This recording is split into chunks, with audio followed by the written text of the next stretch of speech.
Rachel, thank you so much for joining us today, and thank you for being here. Could you tell us a little bit more about your project, Variations Down the Line? Yeah, well, thank you, John. I'm really excited to be here as well, giving the world premiere of Variations Down the Line, and also really grateful to Jam on the Marsh, who have co-commissioned the project. Without them, it wouldn't have been possible. So Variations Down the Line is a project which has commissioned 5 composers, Samuel Becker, Julian Broughton, Nicola Lefanu, Alison Kay and Michael Finnessy, to each write a set of 3 variations based on Bach's Goldberg Variations, and they'll be interspersed into the Bach. So what drew you originally to the Bach Goldberg Variations? Well, it's a piece I listened to quite a lot as a student, and I often had it on in the background. I always loved listening to it, and I think the idea just gradually grew in my mind. Oh, maybe I should learn it one day. And then I sort of found myself at some point with a little bit of extra time on my hands, so I started learning it and submitted myself to play it in Brighton Fringe, and then went for it. It went down pretty well, so I carried on playing it.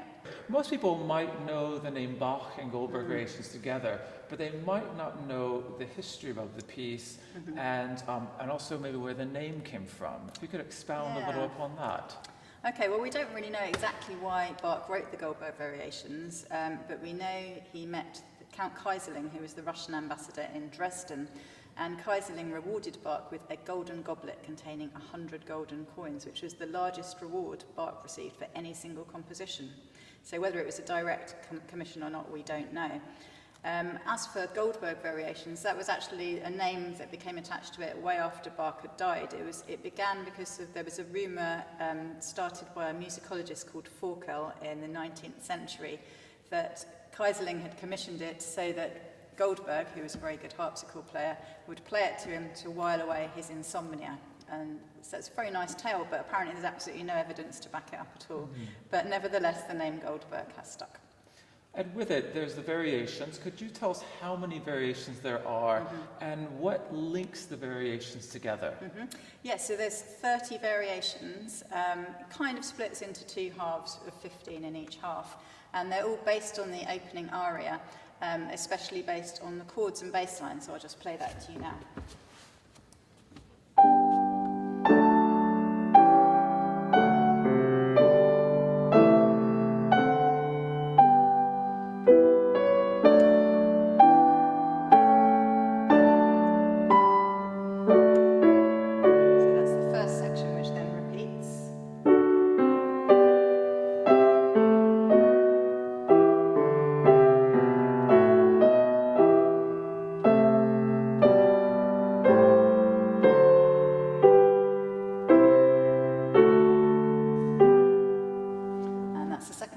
So they both repeat, which is called, in music we call it binary form. And the other thing that links the variations is they fall into sets of 3. So the first in each set of 3, so that's variations 1, 4, 7 and so on, is free in form. So, for example, Bach writes a jig, an adagio, a fugue and so on. And the second in each set of 3 is a toccata. What that basically means is it's a lot of fast notes, usually to challenge the performer or perhaps to show them off, depending on your perspective. And this is where it's perhaps most relevant that it was written not for a piano. Piano didn't yet exist. It was written for a 2-manual harpsichord, so a harpsichord which would have had 2 keyboards. And it would have been very easy on a harpsichord with 2 keyboards to do a lot of hand crossing and even play the same note at the same time. It's a bit more challenging on 1 manual piano, sadly. So we have to find creative ways around these challenges. And the third in each set is a canon, which, as you may know, means you hear a tune and then you hear the same tune a short while afterwards following behind. So there are 9 canons in all, and nearly all of them are 3 parts, so 2 parts accompanied by a bass sign. Could you give a demonstration of the canon so we could hear the different lines come in? Sure, so I'll just play a little bit of the first canon, which is variation number 3. So you hear this tune. So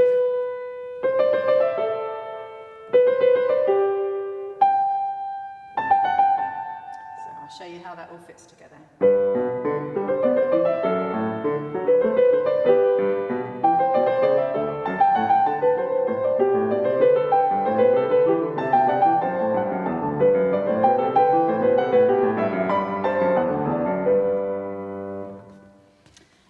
But in fact, Bach goes one step further because he doesn't just write canons which just use the same notes. So the second canon, variation 6, is a canon at the second, and the third canon, variation 9, is a canon at the third. What that means is that the second part to enter enters an interval of a third higher or lower. So I'll show you how that works. So you hear, with variation 9, you hear...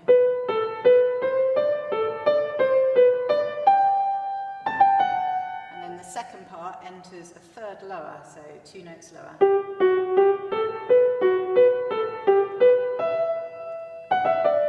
And then if we put them together, we get this.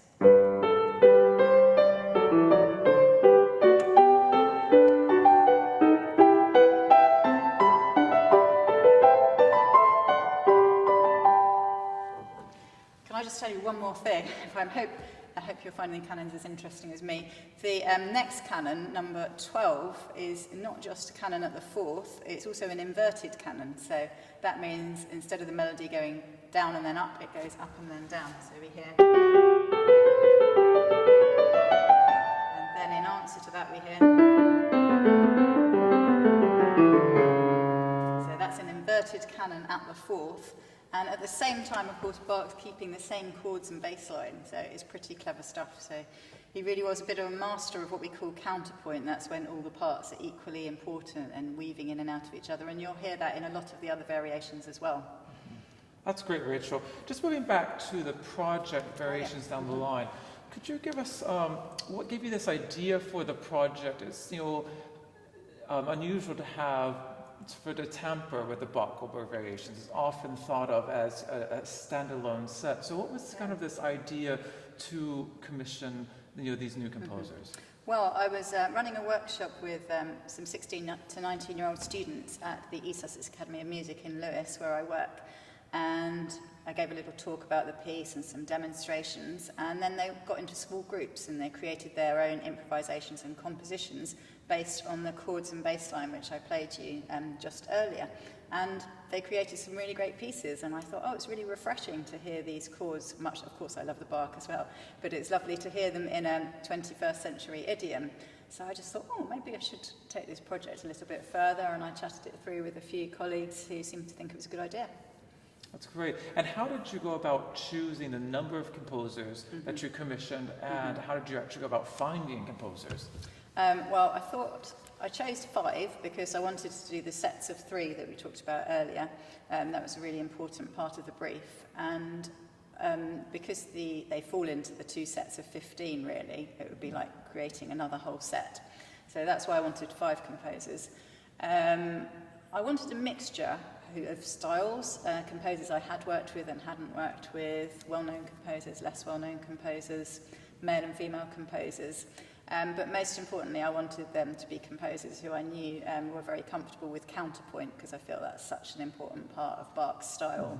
If they're connecting it to the Bach Goldberg Variations.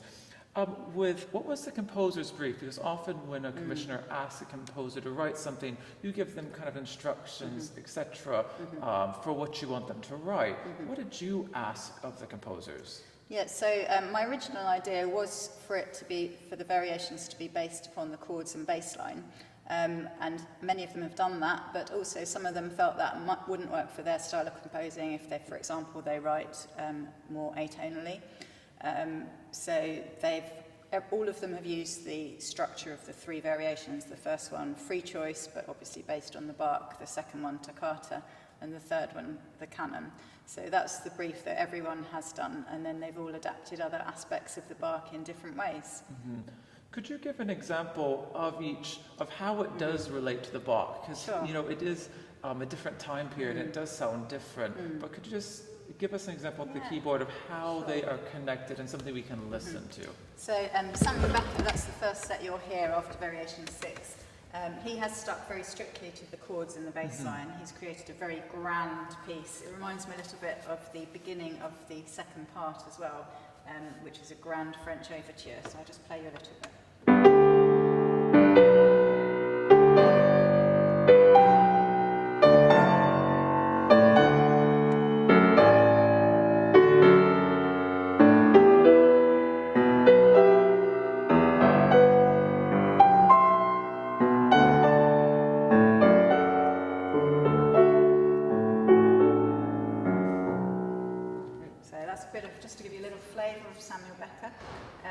Julian Broughton has kind of taken lots of different aspects of the Bach and put his own stamp on it. So his first variation is a saraband, which is based upon the aria. I'll just play you a few bars of that.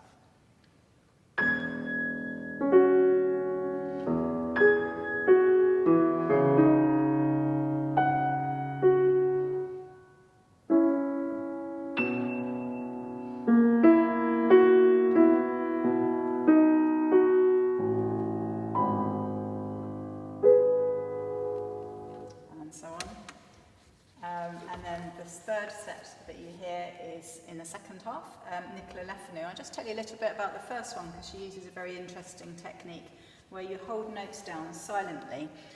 So they're related to the key of the piece, which is G major. But as you use the right hand, it activates those harmonies. I'll just show you.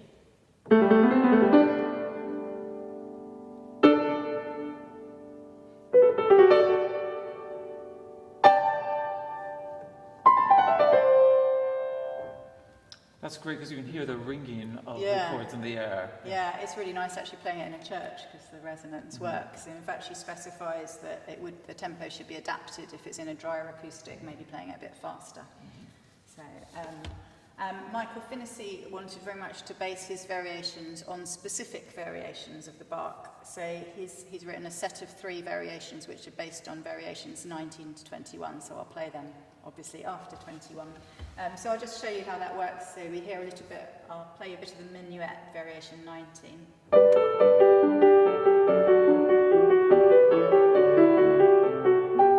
And this is his response. And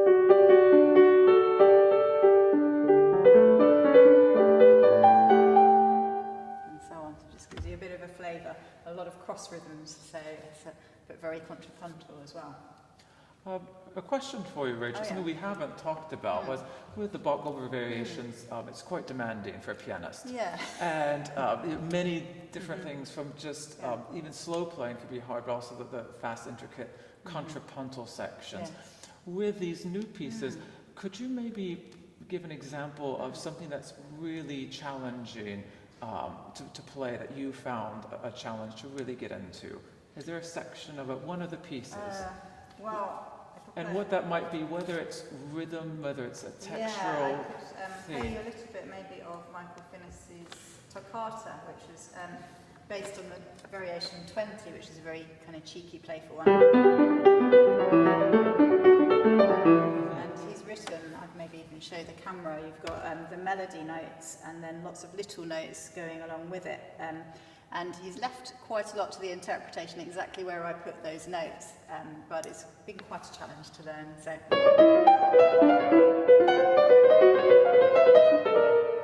Fantastic. So, that was definitely one of the most challenging ones to learn. Thanks, Michael.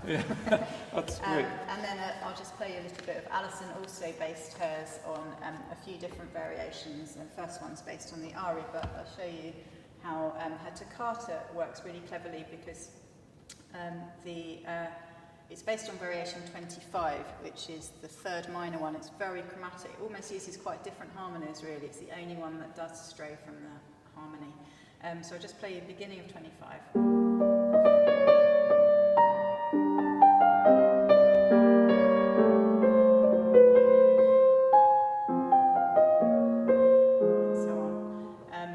Taken all of those notes in the same order and created a toccata out of it.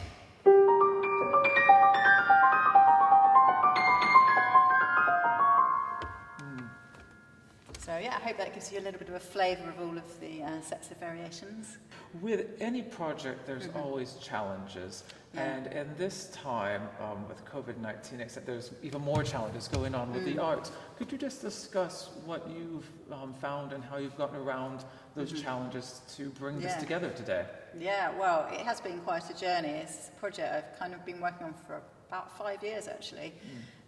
So it started from that initial idea, and obviously the next challenge was to find funding. And somebody put me in touch with Jam Festival, so I met with Ed Armitage, and he was really excited about the project. So I'm incredibly grateful because he offered to co-commission it, and that really helped put the project on the map. After that, I launched a crowdfunder campaign and we met our target of £2,000 in 4 weeks, which was really exciting. And then we formed an organisation called Resoundings and got more funding from the Hinrichsen Foundation. So all of these things have really helped to make it possible. We wouldn't be here today if it wasn't for that. In fact, we didn't know if we would be here today, because that was another challenge, of course, is the timing of this project. So it was a slight advantage from a personal point of view that I had a bit of extra time to learn the new variations, because I wasn't quite sure how I was going to fit it all in. But obviously, that aside, it's not been an easy time for lots of people. And we didn't know, having received all these variations and I was learning them, thinking, but I don't even know if we're going to be able to perform it. So it's really amazing that Jam has managed to pull off this virtual festival. I'm really grateful to them for making it possible. And probably from a personal point of view, it's been quite good to have a lockdown project. And for me, it's been this. What aspirations do you have for the future? We're hoping to do, we've got more performances booked, obviously. One of them, Hurst Festival, will be happening virtually. Some of them are being postponed. And of course, we want to organise more performances of variations. But also, I'm working with some music animateurs, Steve Dummer and Fraser Traynor, and also Coma Sussex, which is contemporary music for all. And we've got a package of workshops which we'd love to offer you when it's safe to do so, of course. And it will be open to people of all abilities, and will help you to create your own Goldberg variation. Other than that, another thing that came up in the brief was because we want the project, the variations, to have a legacy. We thought it was important they were going to be accessible to student pianists and amateur pianists. So most of them are grade 8 and under, so grade 5 to 8 standard. So we hope that lots of other people will enjoy playing and listening to them, and of course we'd love to make a recording of them as well. That's great, Rachel. Thank you so much for being here today. Thank you. And we look forward to hearing and watching your concert online. Thank you very much. It's been a pleasure.